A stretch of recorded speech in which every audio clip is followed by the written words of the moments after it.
मैं मानता हूं कि अयोध्या स्थित भगवान श्री राम जन्मभूमि मंदिर का पूरा इतिहास शब्दों में समेटना किसी के लिए संभव नहीं है, क्योंकि इसके ऐतिहासिक और कानूनी महत्व को तो फिर भी काफी हद तक समेटा जा सकता है, लेकिन इसके असीमित धार्मिक और पौराणिक मान्यताओं और उनसे जुड़े तथ्यों को शब्दों में सहेजना असंभव है।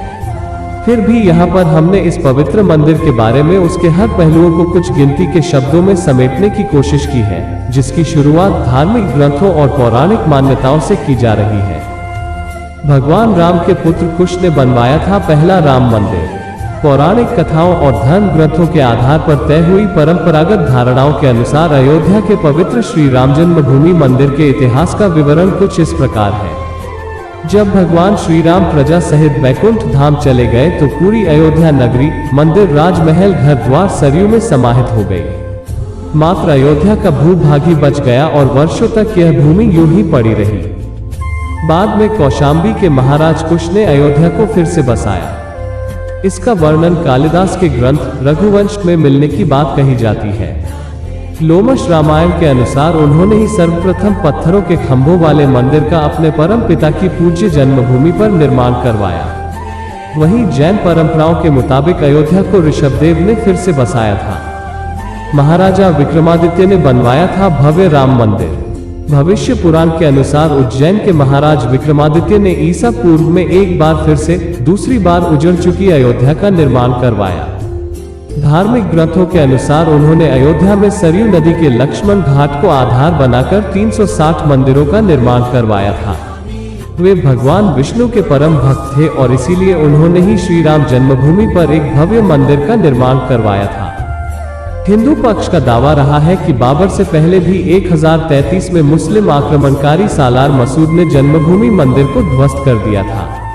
उसके बाद गहरवाल वंश के राजाओं द्वारा इस पवित्र मंदिर का फिर से निर्माण तीसरी बार करवाया गया था।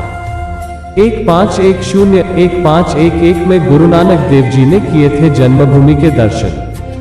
अयोध्या में राम जन्मभूमि मंदिर पर विवाद की कहानी की 1528 से शुरू हुई। हिंदुओं का दावा रहा है कि मुगल आक्रमणकारी बाबर ने उस पवित्र जगह को तोड़कर उस पर मस्जिद का निर्माण करवा दिया।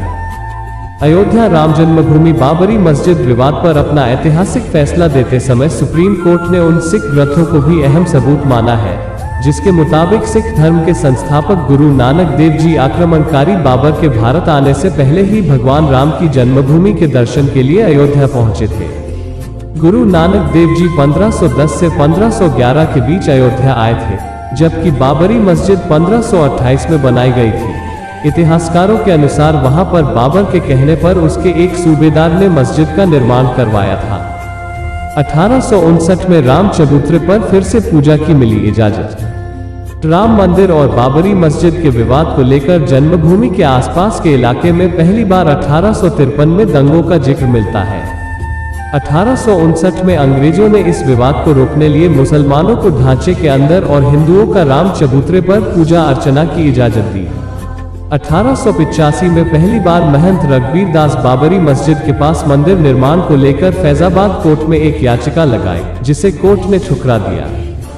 23 दिसंबर 1949 को ढांचे के अंदर अचानक रामलला की मूर्ति पाई गई। 23 दिसंबर 1949 को राम जन्मभूमि मंदिर के इतिहास में एक बार से जबरदस्त मोड़ आ गया। उस दिन रामलला की प्रतिमा मस्जिद के अंदर अचानक से विराजमान पाई गई।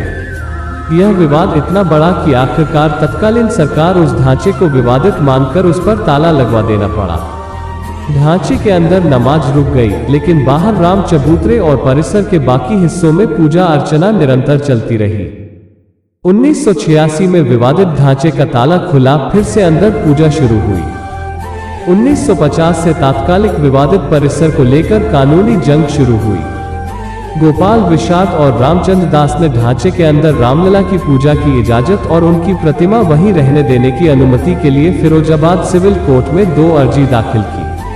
1959 में निर्मोही अखाड़ा ने भी तीसरी अर्जी लगा दी। इसके जवाब में 1961 में यूपी सुन्नी वक्फ बोर्ड ने विवादित जगह पर कब्जा लेने और ढांचे के अंदर से मूर्तियां हटाने की अर्जी लगाई।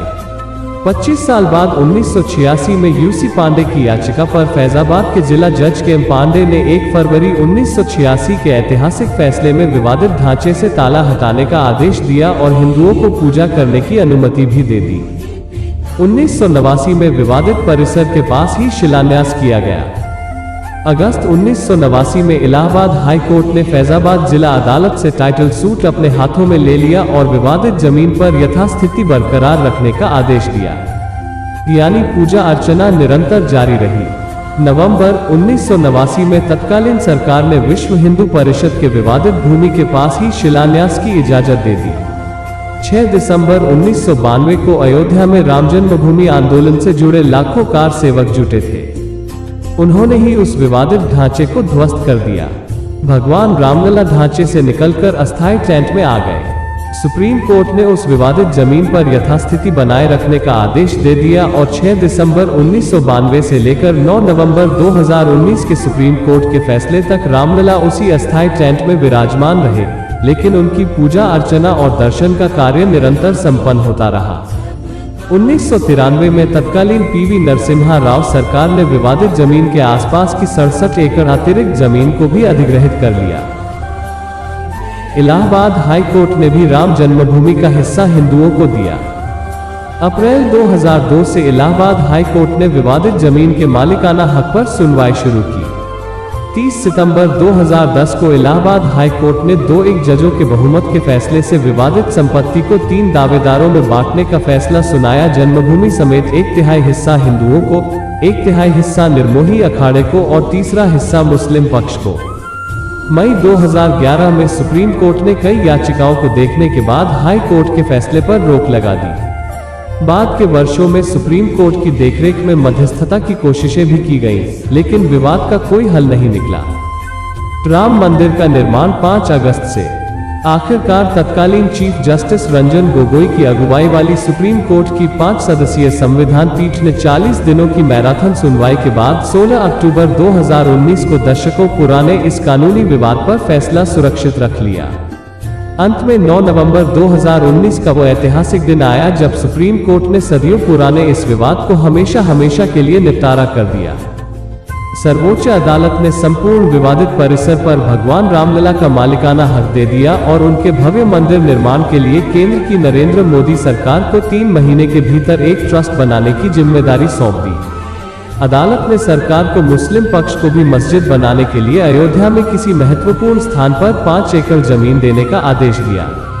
अदालत के इसी आदेश के बाद श्री राम जन्मभूमि तीर्थ क्षेत्र ट्रस्ट ने 5 अगस्त 2020 को वहां भव्य राम मंदिर के निर्माण के लिए भूमि पूजन और आधारशिला का कार्यक्रम तय किया गया है। अगर आपको हमारा यह प्रयास अच्छा लगा तो चैनल को सब्सक्राइब और वीडियो को लाइक कर दीजिए। हम ऐसी कहानियां लाते रहते हैं।